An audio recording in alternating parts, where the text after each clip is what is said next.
Bueno, continuamos y aquí estamos, seguimos revisando. Estamos en el marco de este primer encuentro venezolano de economía política marxista, www.encuentrovenezolanomarxista.wordpress.com. Y yo tengo ya acá, como he dicho, con todo respeto, admiración y cariño, a esta venustra, hermosa y calígene mujer, profesora, investigadora, Iraida Vargas Arena, hija de la señora Arena en el señor Vargas. Sí, señor. Tú eres de Aragua, creo, ¿no? Yo soy maracayera. Así sí. es. Así es, sí. Muy bien, muy bien. Bien. Fíjate, hay varios planteamientos. Tú has estudiado, aparte que estén refiriendo a esto. Hay una ruptura de los dos modelos. Hay un modelo basado en tú lo definías, en que tiene que ser la gente catira, blondofílica, el pelo amarillo, así tipo Marilyn Monroe, que ahí no los pusieron. Tiene que tener macromastia, unas mamas voluminosas que prácticamente le hace caer el cuello y le deforma la columna. O tiene que ser atopígica, culona, o sea, tiene que tener las nalgas inmensamente grandes que parece un lomo de un camello, ¿no? Parece un parachoque que tuviera la persona. Sí. O tiene que hacerse determinada forma en el visajismo, ¿no? En ese sinalectismo en el rostro. Entonces parece que eso es lo que se vende. Entonces hay una señora por allí que salió a decir, incluso reflejando ese modelo, que la mujer venezolana revolucionaria, chavista, bolivariana, es fea, es sucia, está mal vestida. Sí, Tremenda no locura, y que no se maquilla. Sí. Entonces ella no se da cuenta que ella es un subproducto, porque ni siquiera es un producto, un subproducto Sí. de eso, ¿no? Sí. Mira, a mí, Eso lo van a hablar ustedes también. sí, en el por evento. supuesto. Sabes que el evento sobre la economía política marxista, en el marco de la Escuela Venezolana de Planificación y el Banco Central, aborda la construcción de una nueva Venezuela. Y una nueva Venezuela, tal como lo planteó el comandante Chávez, implica una visión de lo que somos mujeres y hombres, una nueva cultura, una nueva manera de enfrentar la vida, porque tal como señalaba Mario Zanoja hace unos minutos, el capitalismo no es solamente economía, el capitalismo es fundamentalmente cultura. Por eso todos sabemos que si no hay un cambio de la cultura burguesa, que es la que existe entre todos nosotros, no habrá un cambio de sociedad. Pero ese cambio de sociedad se está dando. Pero en relación específica al problema femenino, y esto es bien importante porque una de las características que tiene este proceso de cambio que se inició en 1998 con la elección del comandante Chávez, es la participación femenina, es la presencia de la mujer, a veces participando, a veces no tanto. Fíjate que esta señora que habló tan mal de la mujer no habló mal del hombre, habló mal de la mujer, porque la mujer es el elemento más dinámico en este momento y desde que surgió la revolución bolivariana. Tú agarras cualquier estadística sobre misiones sociales y vas a ver que la proporción de mujeres es más o menos 7-3 o 6-4, 6 mujeres por 4 hombres, 7 mujeres por 3 hombres. Si agarras no solamente las misiones sociales, si agarras las marchas, tú vas a ver en los paneos que hacen las cámaras que la proporción de mujeres sigue siendo más o menos la misma, y así sucesivamente. Y fíjate tú que en el caso de la guerra económica que le han dedicado a Venezuela, los productos que más desaparecen son los de uso femenino o están involucrados en las actividades femeninas. Fíjate, faltan desde toallas sanitarias hasta teteros, leche maternizada, pasando por artículos de limpieza, es decir, cosas que generalmente y en nuestras tradiciones patriarcales no usan los hombres o lo usan en menor medida. La desaparición de autopartes y toda esa cosa que se ve como más ligada al mundo masculino es muy severa, pero no es tan fuerte ni tan cotidiana. Fíjate que cuando agarran los alijos de contrabando, la proporción de artículos, entre comillas, femeninos o que de uso femenino es de eso, otra vez, un 70-80% y un 20% es, ¿qué te digo yo?, rines, caucho, de manera de que alimentos y medicina es la preferencia. Pero en lo que tú te referías y que me hiciste la pregunta directa, es que Una de las características de la cultura burguesa es que establece los cánones estéticos de belleza, no solamente para mujeres, sino también para hombres, pero en el caso de las mujeres, ese canon estético, ese modelo de lo que es bello, implica un reconocimiento de una serie de características fenotípicas que no tenemos los latinoamericanos, o los tenemos muy poco. Son características fenotípicas que son peculiares, sobre todo de las mujeres estadounidenses, o de origen sajón, o de origen teutón, etcétera. O sea, son mujeres altas. La proporción de mujeres altas en Venezuela es bastante, aunque la talla ha aumentado muchísimo desde hace más de 50 años, pero seguimos siendo mujeres que tendemos a tener tallas medianas o bajas en comparación con las otras. Después, no somos blancas. ¿De dónde sale que todos tengamos que tener pieles blancas cuando nosotros somos un pueblo fundamentalmente mestizo, y fundamentalmente el mestizo de tres pueblos mestizos a su vez, como son los pueblos africanos, los pueblos iberos y los pueblos europeos en general, y los pueblos indígenas. De manera de que o somos cobrizos, como soy yo, o somos un poco más tostados, o tenemos rasgos negroides, o tenemos, etcétera. De manera de que de dónde vamos a salir altos, blancos, rubios, ojos azules, pelo liso. Entonces, no, incluso nos hicieron creer que nosotros, con el consumo de la cosmética, nosotros éramos un país que nos gustaba, nos hicieron ver, porque estaba unido a la imposición o de la fenotípico de las reinas de belleza, que entonces se dio un país vinculado a un hecho económico, y lo que buscaba era una acción de consumo. Y lo vemos con las empresas, Procter & Gamble, la Johnson, las empresas están vinculadas más a eso. Sí, mira, si tú te pones a ver con cierto detenimiento la propaganda comercial que se centran en productos de belleza, uso de aparatos para rebajar de peso, para etcétera, presencia, tenemos una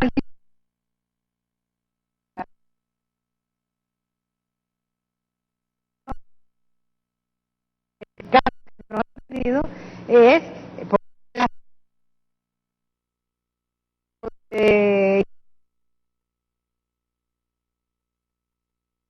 etcétera, es decir,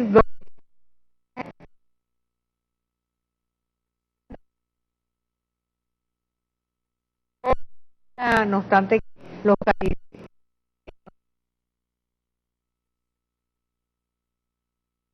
humanidad, todos son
Bueno, buen día, aquí estamos nuevamente con ustedes para seguir compartiendo, y para ello hay que ser cognoscentes, hay que conocer, estudiar, buscar, informarnos, porque de lo contrario seríamos víctimas de convertirnos no ignotos, porque a veces yo prefiero ser ignorante, pero no ser estúpido, porque la estupidez no se cura, pero la ignorancia sí se cura con el conocimiento. Y yo creo que esas son cosas que nosotros en este momento, sobre todo cuando un proceso está dinamizando y va camino a refundar la República de lo que está contenido en el propio preámbulo de la Constitución, que es refundar la República, yo creo que es lógico que se convulsionan indiscutiblemente los sectores que han usurpado el poder, que han vivido precisamente del poder para poder coger, y así lo han hecho las oligarquías, nos llevaron desde la separación, desde la aplicación de aquellas ley especial de contrato, ley de esperiquita, ley especial de espera, bueno, la guerra campesina, la guerra federal, todo el proceso que nos han traído, y después con el aparecimiento del petróleo, que se reorganizaron y se aprovecharon de lo que fueron todas las concesiones petroleras, y después con algunas tesis de carácter internacional como el desarrollismo y todos esos modelos de sustitución de importación y luego apertura de capital. Y aquí estamos, profesor Mario Zanoja Obediente, amigo de esta casa, admirado por nosotros, respetado. Yo te agradezco mucho tu presencia, pero tú estás hoy motivo el primer encuentro venezolano de economía política marxista. Muy importante porque yo le recomiendo www.encuentrovenezolano-marxista.wordpress.com en 2 palabras. Yo recomiendo que este evento va a ser el 6, 7 y 8. El 6 comienza en un acto inaugural en el Banco Central. Luego después todo se va a hacer allá en la escuela, en La Rinconada. Tiene usted la palabra, profesor. Bienvenido. Gracias. Usted es el invitado. Allí tenemos un libro que es ese célebre Camino, hecho por usted y la profesora Iraida Vargas Arena. Muchas gracias, pero yo lo coloco aquí para que lo vea Villalba, que lo está viendo desde allí. Tiene usted la palabra, profesor. Bueno, fíjate, yo creo que lo que se está realizando hoy en el Banco Central y lo que va a continuar en la Escuela Venezolana de Planificación los días siguientes, tiene un gran significado. Y ese significado es, primero que todo, yo creo que es la primera vez en muchos años, yo diría en larguísimos años, en que se logra reunir un conjunto de pensadores e intelectuales no solamente sobre la economía, sino la economía, la política y la cultura venezolana en relación con lo que tú acabas de mencionar, que es fundamental, que es el colapso de un sistema rentista que nos fue impuesto a nosotros desde por lo menos 1830. Pero también es importante mencionar de que lo que está ocurriendo en Venezuela no se puede disociar de lo que está pasando en el mundo. En el mundo está ocurriendo un colapso de la civilización que propició el auge del capitalismo. Porque pensar que el capitalismo fue solamente un sistema económico, no. Si el capitalismo se asienta porque crea las bases culturales para una sociedad donde comienza a tener énfasis la ganancia, la discriminación económica, la desigualdad, la explotación de clase, todo eso. Eso está legitimado dentro de un concepto nuevo de civilización. Y eso es lo que está haciendo crisis ahora en el mundo, y particularmente en Venezuela.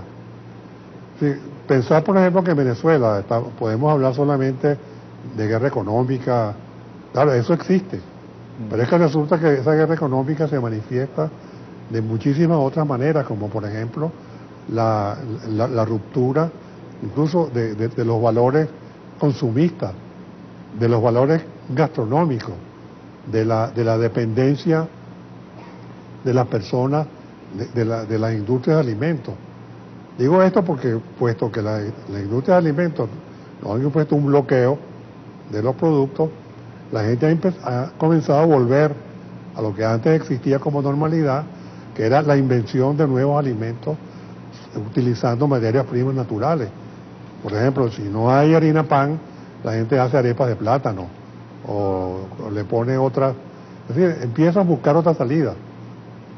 Y eso, por supuesto, es una ruptura con un sistema económico en el cual nosotros éramos prácticamente prisioneros. Estamos recuperando la libertad, de cierta manera, de resolver nuestras vidas, independientemente de lo que los monopolios y los oligopolios económicos hayan querido que nosotros hagamos. Por eso yo pienso que yo no soy pesimista con lo que está ocurriendo. Por supuesto que nos afecta porque hay un proceso especulativo que se disfraza como inflación, claro, y que hace prácticamente que nuestros ingresos hoy día no tengan ningún valor. Pero cuando decimos esto, el problema del ingreso no es solamente nuestro. Es que acaso, por ejemplo, los otros comerciantes que se ven afectados, pues la gente ya no compra como antes ni zapatos, ni ropa, ni otros productos que no se comen. ¿Me entiendes? Pues esa gente también está sufriendo, porque tiene que pagar en los centros comerciales, tiene que pagar alquiler, electricidad, tiene que pagar salario, bueno, y con qué lo pagan si la gente no consume. Claro, uno se preguntaría cómo compras un reloj, por ejemplo. No estamos hablando de ninguna marca en especial. Un reloj, una prenda sencilla que tú quieras arreglar simple y llanamente. Como, no iría tan lejos, te lo mencionaba, un pantalón. Entonces te tienes que replantear aquella ropa que incluso anteriormente utilizabas, porque ahora incluso hasta el vestuario, esa tela sanforizada que luego se convirtió en el denominado jean, ahora lo cortan por delante, le abren hueco, cosa que nosotros más bien nos enseñaron en el colegio a través de un tambor a surcir, a coserlo, ¿no? Que era más bello andar limpio y remendado dignamente que andar sucio y con hueco. Así es. Bueno, fíjense, cuando estamos hablando de esta crisis, solamente nos remitimos al problema de la distribución de alimentos. Pero es que eso no es sino lo más evidente, sí, lo que impacta más. Pero toda la transformación cultural, y yo diría civilizatoria, que tiene esta crisis, la gente no le para, pues, no lo toma en cuenta. Y que lo que se está transformando de una manera profunda y rápida son los valores sociales del capitalismo que nos habían hecho creer que eran los mejores. Ahora cada quien ha recuperado su libertad para inventar, para crear cosas nuevas, incluso para crear alimentos que antes no existían o simplemente habían sido echados al olvido. Entonces, esa profunda crisis cultural y social es la verdadera crisis del capitalismo. Es como está pasando en Europa, que la miseria inducida por el neoliberalismo está creando una sociedad que se plantea la vida sobre otros valores, otros parámetros. Y esa crisis civilizatoria no es solamente en algunos países, es en todo. En Inglaterra, en Francia, en Italia, en Portugal, incluso hasta en la misma Alemania se está comenzando a dar.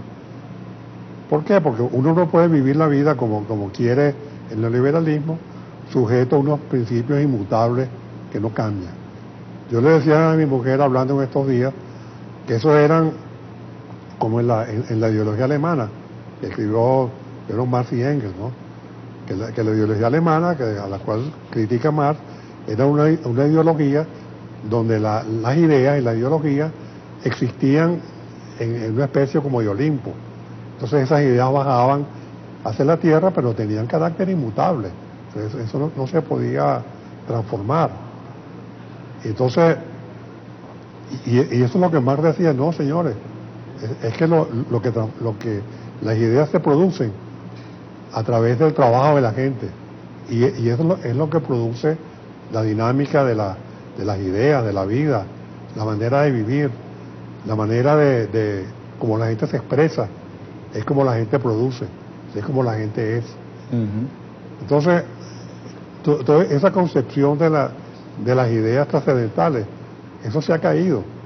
Incluso aquí en Venezuela, volviendo a un plano más coloquial, la burguesía venezolana tomó de esa filosofía alemana simplemente el hecho más ramplón.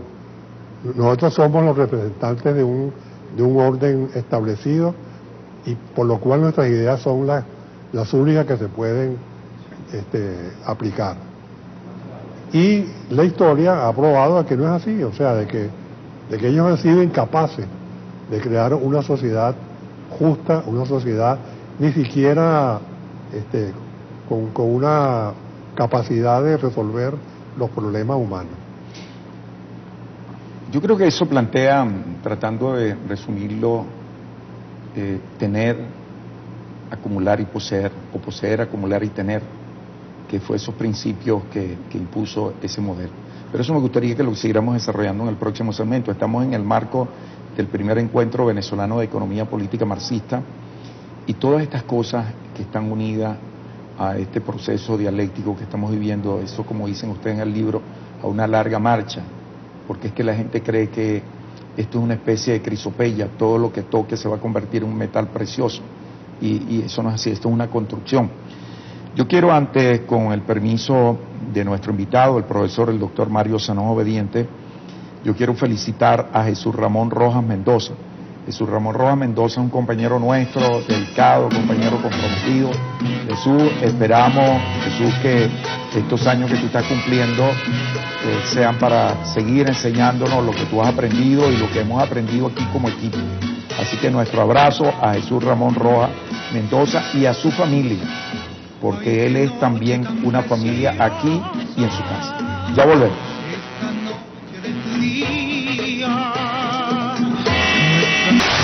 Bueno, aquí seguimos, y yo estoy hablando con el profesor porque esto es inevitable y nos lo disfrutamos, como espero que ustedes se lo estén disfrutando. Y yo le acabo de hacer una especie de provocación, porque esas ideas de Suche, que significan que el hombre es dueño de su propio destino, que eso no lo dicen, entonces la gente no entiende a Corea, un país mucho más viejo que nosotros, más de 5.000 años, Corea del Norte me refiero.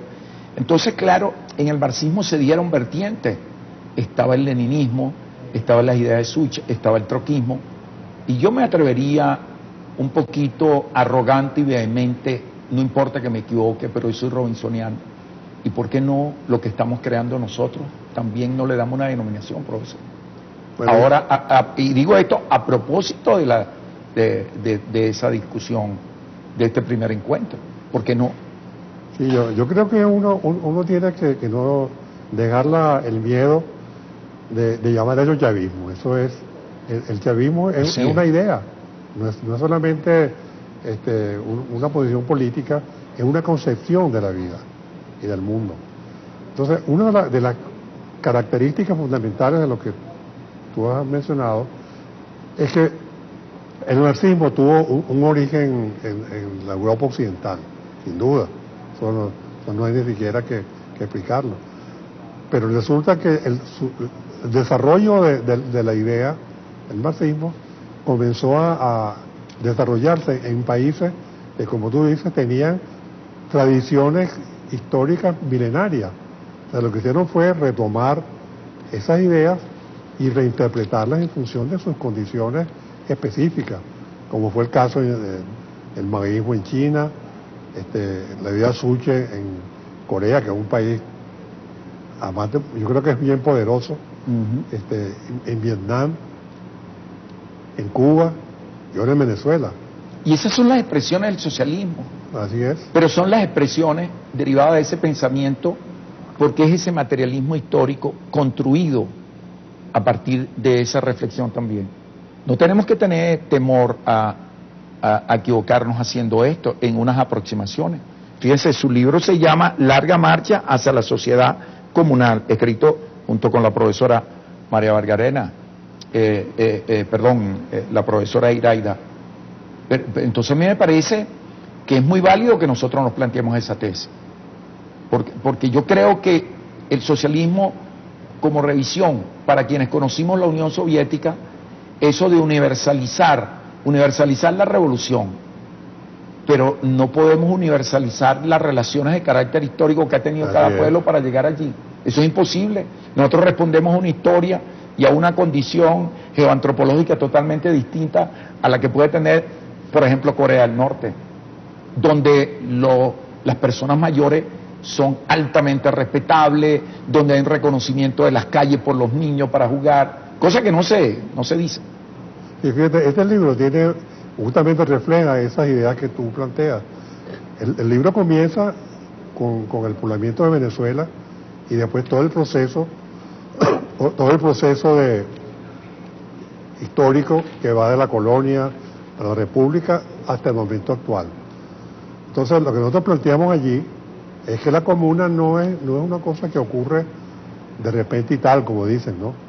Ni que simplemente a Chávez se le ocurrió plantear la comuna así un día que salió y tuvo la idea. No, Chávez se dio cuenta de que las comunas eran efectivamente la culminación de un proceso histórico milenario. O sea, que habíamos llegado al punto donde era un punto de ruptura con la historia burguesa de Venezuela. Entonces, cuando estamos hablando de la comuna, no estamos hablando solamente de un ministerio de comuna. Estamos hablando de un proceso social mucho más complejo que todavía no hemos logrado hacer que la gente lo vea así. Yo quiero darle las gracias, profesor, su presencia y esperamos, yo los tengo muy comprometidos ustedes aquí y espero igualmente a la gente de la Escuela de Planificación a este primer encuentro venezolano de economía política marxista, www.encuentrovenezolano-marxista.wordpress.com. Muy importante, 6, 7 y 8. Y bueno, esperamos seguir viéndonos, profesor. Yo le agradezco mucho porque ahora vamos a tener también a una Venustra Calígene, mujer, profesora, investigadora, que también es admirable y respetable para nosotros. Además, compañera de vida en estos caminos de usted, profesor. Bueno, ya volvemos, vamos a la pausa y seguimos saludando a nuestro compañero Jesús Ramón Rojas Mendoza, que sigue cumpliendo años. Se va a seguir cumpliendo años. Vamos a la pausa.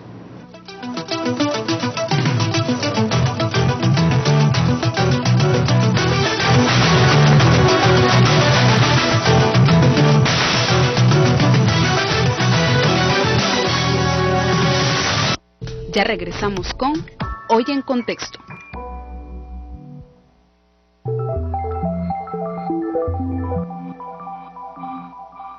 Pensamos desarrollar fundamentalmente teoría y metodología para estimular la investigación cultural directa, que es lo que nos han solicitado los que ya cursaron y que esperamos encauzar a los nuevos, a los que se inscriban para esta segunda edición.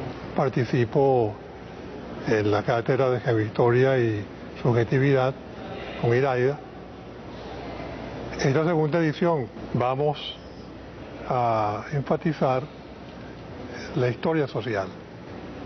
Nosotros estamos dando mucho énfasis también al estudio de la sociedad comunal y sobre todo planteando que la sociedad comunal no es un hecho que aparece, digamos, recientemente, sino que la sociedad comunal no desaparece con el siglo XVI, sino que se sigue manifestando en distintas partes del país, solo que la historia oficial no reconoce la existencia de esas comunas.